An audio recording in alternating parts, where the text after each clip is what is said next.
All right, folks, Samori Benjamin here with a legend, someone who a World Series champion 2 times, All-Star, a Little League World Series champion as well, played in the Olympics and also WBC.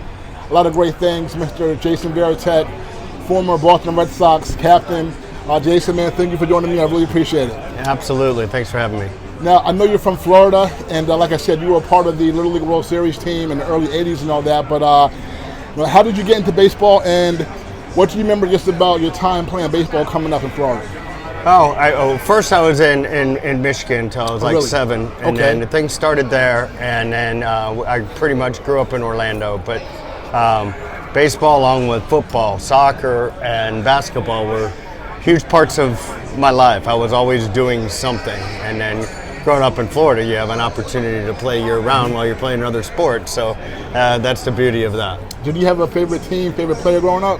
Well, I actually, being from Michigan, I was a Tigers fan growing up, and then, like the likes of Lance Parrish, and as I got older, I liked the Darren Daltons of the world, switch hitting catchers, and then no doubt. My all-time favorite was Bo Jackson. Yeah, no doubt about that. Bo Jackson was the man. Okay, so Tiger fan, so 84, they won the World Series, and you won the Little League World Series, so how about that? Yeah, it was such an opportunity for us as kids to have a team that advances and wins. I think we had to win like 18 games, and then got an opportunity to get to Williamsport, and then got to the finals. And Williamsport, it's a lot different then, but still the same excitement around it, where now everything's publicized and TV games from the time you're in regionals on through. And then it was just one game on TV, and it was Wide World of Sports on ABC, the final game. Yeah. All right, so I know a few years before that, there was a team from Tampa Bay that made it that far with Gary Sheffield and Garrett Bell. Were you aware of them as a kid? Oh, absolutely. Okay. Especially as you start stepping into that, you become aware of, at least our coaches and our staff made us aware. And then, you're still kids, so you're going playing wiffle ball and ping pong and stuff in between. Right. Okay, so now high school, I know a lot happened in high school, and you won a Florida State championship in high school. So what do you remember just about that time?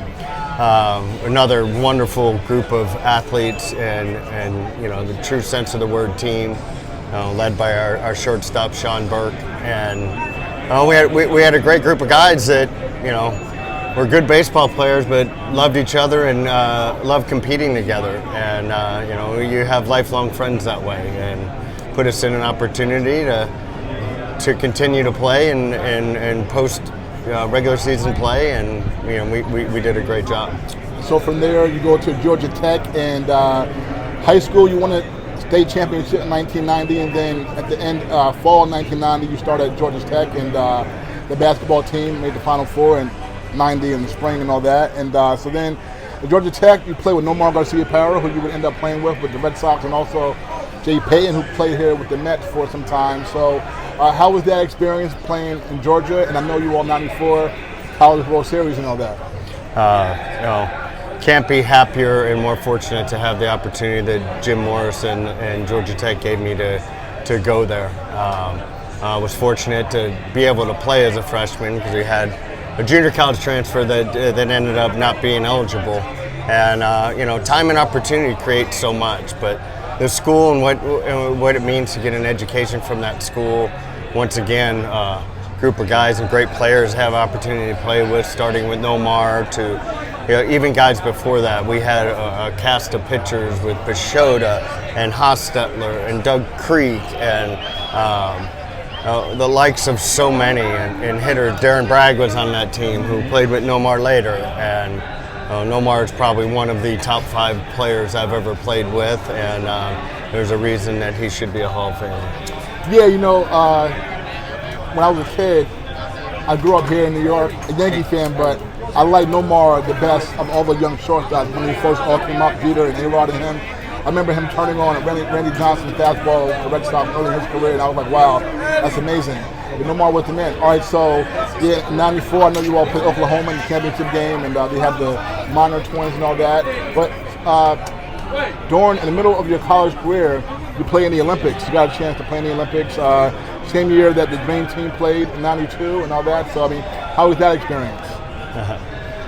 Once again, a very fortunate experience for me. I got cut and asked me to stay with the team for the last week to help out in the pen, and just in case they need somebody to back up. And then the next night, our starting catcher, Jason Moeller, got hurt. And then that afforded me the opportunity to make the team and to get a chance to play now. And I was very fortunate to even be there. And the experience was unbelievable.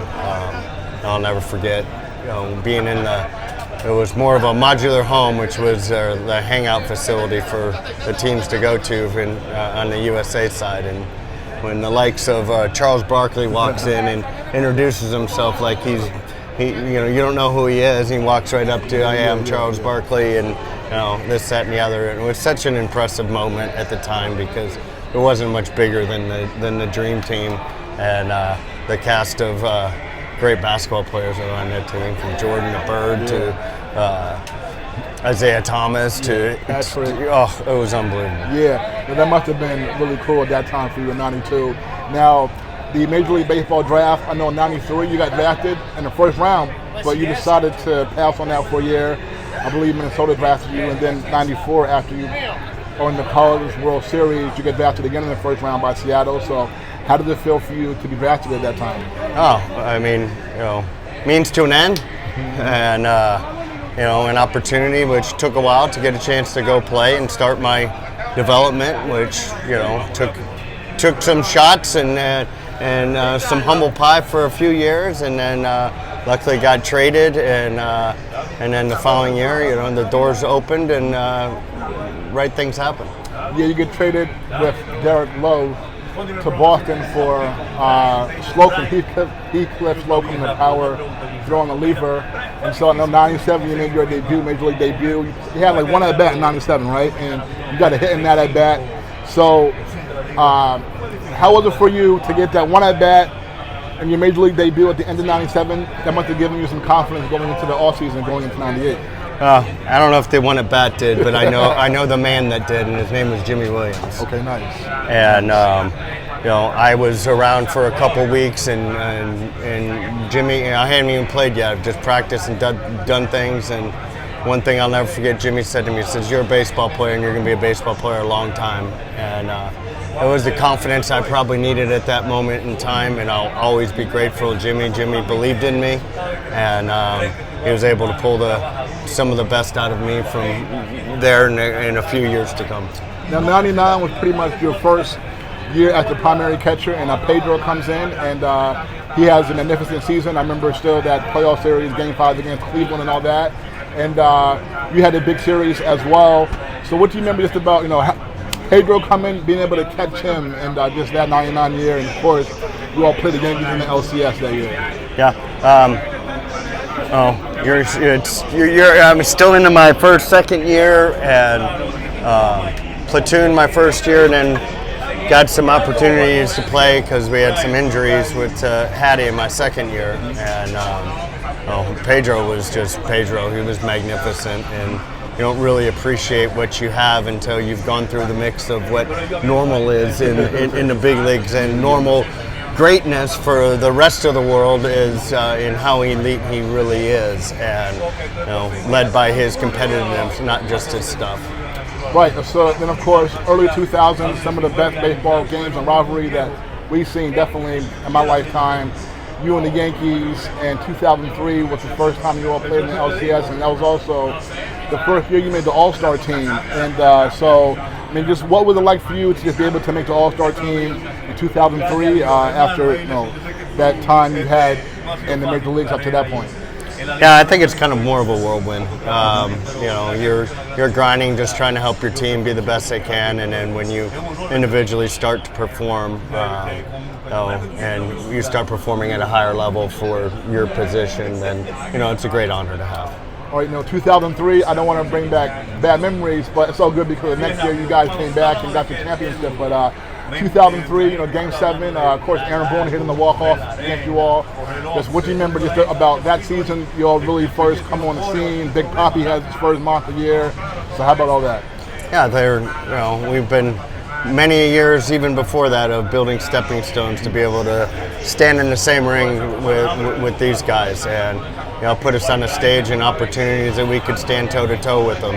It didn't work out, and it just gave motivation and confidence going into the next years, and we were able to finally do it the final year. Now 2004, in the middle of the summer, Boston trades your guy Nomar. He gets traded from the team, and then you all go on to win the World Series that year. But what was it like, first of all, to have a chance to play with Nomar with the Red Sox, and then seeing him get traded in the middle of that 2004 season? That'll always be difficult for me because he's such a great player, great friend, and a great staple in that community, and being a Red Sox. We were playing really good baseball, and things had really started to turn the corner, and I believe if he stayed it would have been just the same, and he wasn't part of the trade. Unfortunately that happened, but we would not have been in those positions for not all that he has done. Okay, Jason Varitek, two-time World Series champion, three-time All-Star, Gold Glover, former captain of the Red Sox. Jason Varitek, it's been a pleasure talking to you. Thank you so much. Thank you.